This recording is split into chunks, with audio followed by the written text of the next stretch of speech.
Welcome back to Fazbear Fraud, where we go into the history of Fazbear Entertainment's alleged crimes that they've covered up for decades.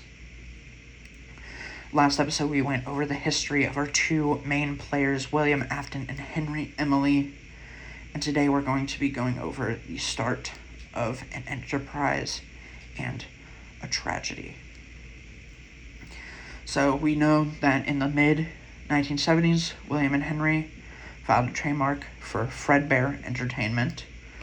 Not much is known about them pre-Fredbears. We do know that William had developed a patent for a specialized animatronic suit. Animatronics are the performing mascots on stage, the robots. And they were used inside of that original location, Fredbear's Family Diner. There's also reports of a cloth classic costume early into the Fredbear's timeline.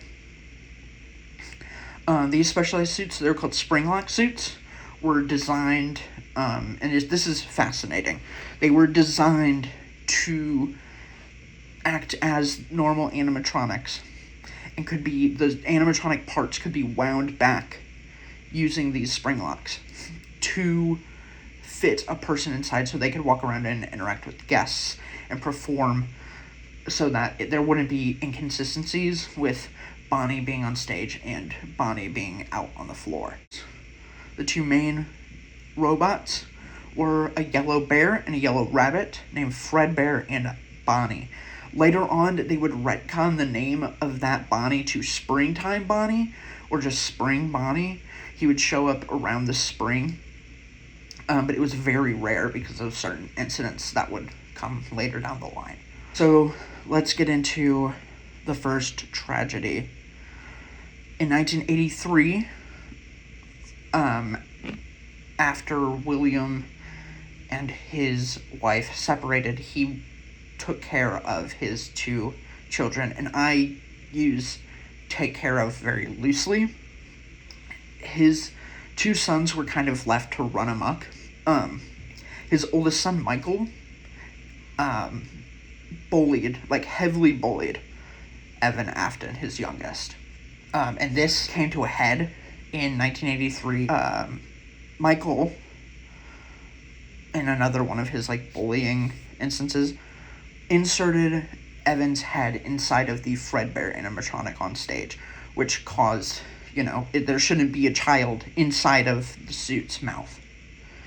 This ended up causing the suit to chomp down on the child's head, causing fatal injuries, and he would later pass away in the hospital. No one really knows what happened to Michael after this. People assume Williams sent him off to a correctional facility, or he's living with his mother. No one really knows. Fazbear Entertainment has worked really hard to cover up anything Fredbear's related. It's hard to get information on this, but I do have playing in the background some videotapes that were employee training tapes based on the Fredbear's Family Diner, what was going on at that time after this event. And I have some show stage footage playing too. Soon after, that's not the end of the tragedies at Fredbear's, because they did have a third animatronic. It is a puppet. It's like a marionette thing that would act as kind of like a security guard, which, why in the world would you do that? Hire people. Anyways, before they closed Fredbear's due to, controversy, Henry's daughter, Charlotte, that I mentioned in the last video, was found murdered behind the Fredbear's building. And what's weird about this is there's some really weird things here. The marionette puppet, supposedly, this is rumored, supposedly the marionette puppet was huddled around Charlotte's body in the back alley. This is a rumor. I don't want to spread any misinformation, but multiple witnesses have said that they saw this. As well, listen to this, as well as they saw behind the building. That is the same car, same make and model and color that Mr. Afton owned at that time. Now, he did co-own the establishment, but he had not been seen there since the bite that happened in 83. So, just something to think about.